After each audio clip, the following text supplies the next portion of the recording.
ensure offenders are far away from children. News 2's Emma Charles joins us in the studio. And Emma, what should parents know right now?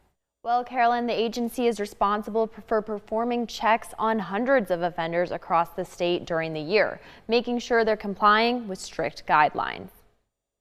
The South Carolina Department of Probation, Parole, and Pardon Services will be enforcing a statewide curfew for sex offenders convicted of crimes against children, with strict rules to ensure offenders are under supervision. They're required to be in their home from 5:30 p.m. to 9 p.m. on Halloween night. Parents and kids won't have to worry about, just stumbling up on somebody because their lights are going to be out. No porch lights. No candy, no Halloween decorations, none of that. Their houses should look like, hey, there's no candy here.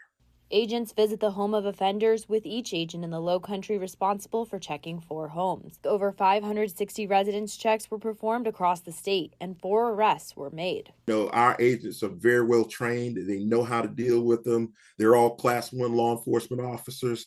So, if there's a major issue or something, we can always rely on our friends in local law enforcement to help us out.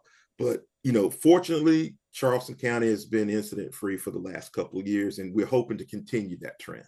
The agency does list all registered sex offenders by area on its website, but is reminding parents that not all are required to comply with these guidelines. They only apply to those under active supervision and who are convicted of a crime against a child. Follow up with phone calls for the ones that are not on for child sex offenses, but the ones that are on for child sex offenses, they will all get visited by an agent from my office. We do have some offenders that are on Jesse's Law.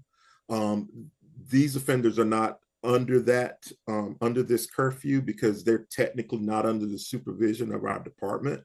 We're responsible for checking their monitors and making sure that they're being tracked.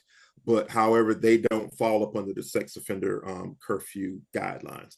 Only the ones that are on active supervision, on the registry, and under supervision for child sex offenses. That's where we're focusing our attention. Agents plan to come off duty at 9 p.m. unless there is an incident, but they say this initiative has proved successful in the past. In studio, I'm Emma Charles. Count on 2.